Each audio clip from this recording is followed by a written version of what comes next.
नमस्कार, मैं हूं विशाल यादव। रिटायरमेंट से ठीक पहले जस्टिस बी.आर. गवई ने संविधान विरोधियों का नशा उतार दिया है। हम सभी लोगों को मालूम है कि जस्टिस बी.आर. गवई हर मंच से संविधान की बात करते हैं, बाबा भीमराव अंबेडकर साहब की बात करते हैं। दलितों पिछड़ों को अगर सम्मान मिल रहा है, बड़े बड़े पदों पर बैठ रहे हैं, तो ये बाबा भीमराव अंबेडकर साहब की देन है। Justice B R. गवई हर मंच से ये बताते रहते हैं। हम सभी लोगों को मालूम है कि जस्टिस बी.आर. गवई रिटायर होने वाले हैं।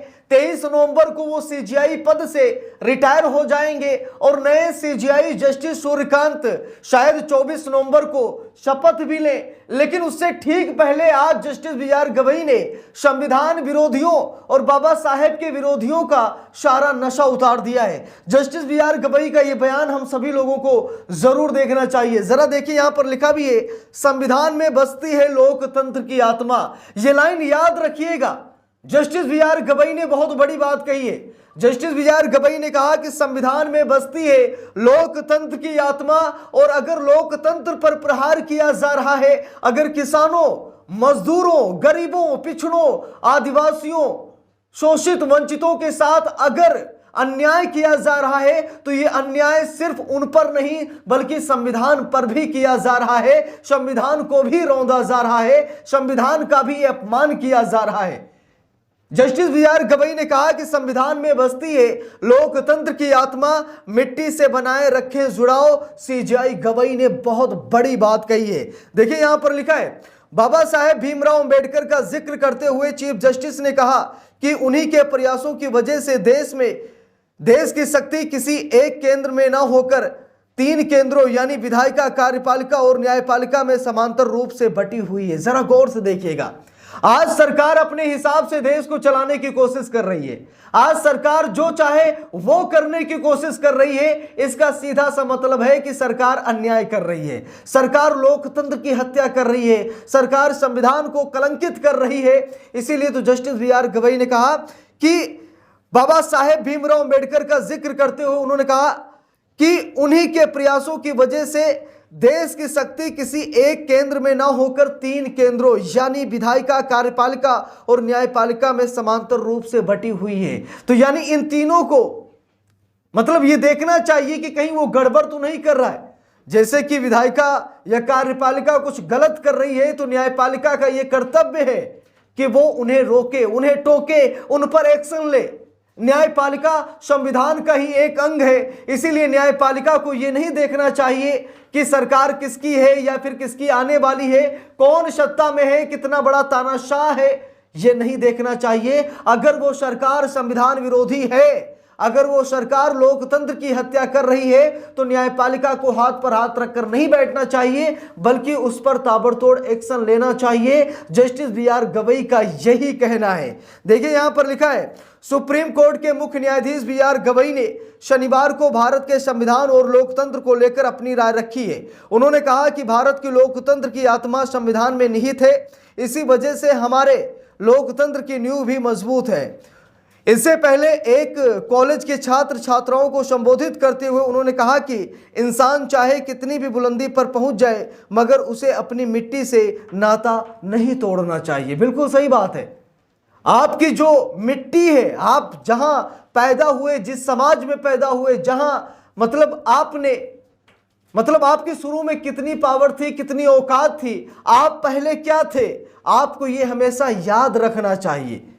आप अपनी औकात ना भूलें। अगर आज आपको बड़ी कुर्सी मिली है, तो इससे पहले जब आपको कुर्सी नहीं मिलती थी, तो आप उस समय को ना भूलें।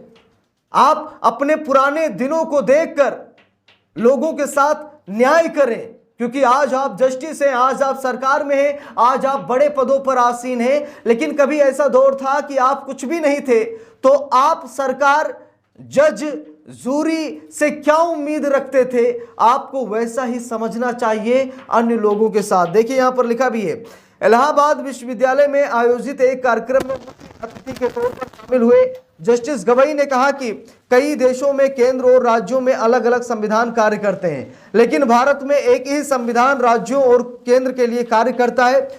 उन्होंने नेपाल, श्रीलंका और बांग्लादेश जैसे देशों में हालिया समय में हुई घटनाओं का जिक्र करते हुए कोलिजियम सिस्टम को सही ठहराया।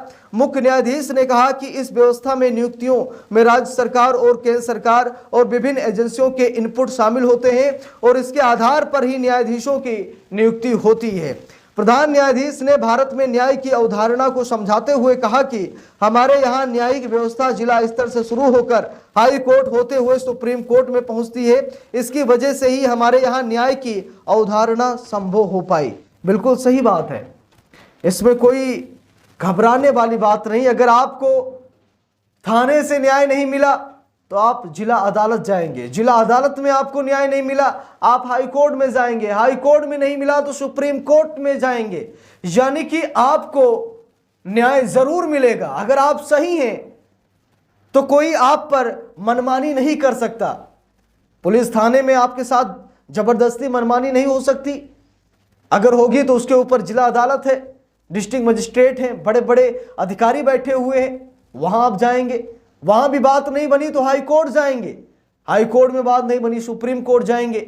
यानी कि अगर आप गलत नहीं हैं तो आपको कोई गलत नहीं ठहरा सकता। ये कोलिजियम सिस्टम की ऐसी व्यवस्था है जिसके तहत जज निष्पक्ष होकर के वो काम करते हैं। Justice B R. गवई ने आगे कहा, देखिए लिखा भी है, बाबा साहेब भीमराव अंबेडकर का जिक्र करते हुए चीफ जस्टिस ने कहा, उन्हीं के प्रयासों की वजह से देश की शक्ति किसी एक केंद्र में ना होकर 3 केंद्रों यानी विधायिका, कार्यपालिका और न्यायपालिका में समांतर रूप से बटी हुई है। इस अवसर पर सुप्रीम कोर्ट के वरिष्ठ वकील न्यायाधीश विक्रमनाथ ने कहा कि अंबेडकर ने उदारवाद और सामाजिक न्याय के विचार को जन्म दिया और उनका मानना था कि कोई भी व्यक्ति भारतीय संविधान से ऊपर नहीं है। उन्होंने कहा कि अंबेडकर समाज में व्याप्त जात, लैंगिक और समाज आधारित भेदभाव को समाप्त करने के पक्षधर में थे। उन्होंने ही सभी के लिए सुलभ न्याय की अवधारणा को संविधान के जरिए रखा। देखिए लिखा है, इससे पहले एक इंटर कॉलेज में छात्र छात्राओं को संबोधित करते हुए चीफ जस्टिस ने मिट्टी से जुड़ाव बनाए रखने की नसीहत दी। उन्होंने कहा कि आप चाहे जितने बड़े बन जाएं, जितने बड़े पद पर पहुंच जाएं, लेकिन अपनी मिट्टी से नाता नहीं तोड़ना चाहिए, अपनी संस्कृति को नहीं भूलना चाहिए। आप लोग देश का भविष्य हैं, कल का भारत कैसा होगा ये आप पर निर्भर है। आप लोगों का सौभाग्य है कि आपने बुद्ध की धरती कौशाम्बी में जन्म लिया है। तो जस्टिस बी.आर. गवई ने बहुत अच्छी बातें कही हैं। Justice B R. गवई की इन बातों को सुनकर, देखकर आप सभी लोग ये समझेंगे कि जस्टिस बी.आर. गवई न सिर्फ एक जस्टिस हैं बल्कि वो प्रेरणा के स्रोत भी हैं, वो हमारे आइडल हैं। वो बाबा भीमराव अंबेडकर जैसी बातें करते हैं। समाज में जो असमानताओं का दौर चल रहा है, असामाजिक भेदभाव जो हम सभी लोग देख रहे हैं, जस्टिस बी.आर. गवई भी यही चाहते हैं कि ये भेदभाव खत्म हो। जैसे वोट डालने में समानता मिली है, वोट करने में समानता मिली है, वैसे ही हर एक मामले में समानता जरूर मिलनी चाहिए। तो जस्टिस बी.आर. गवई की इन बातों को सुनकर आप सभी लोगों के मन में जो भी प्रतिक्रियाएं आई हों, आप लोग कमेंट बॉक्स में जरूर बताइएगा। वीडियो को लाइक शेयर, अगर चैनल पर नए हैं सब्सक्राइब करके सपोर्ट कीजिएगा। मिलते हैं दूसरी वीडियो में, तब तक के लिए बहुत बहुत धन्यवाद।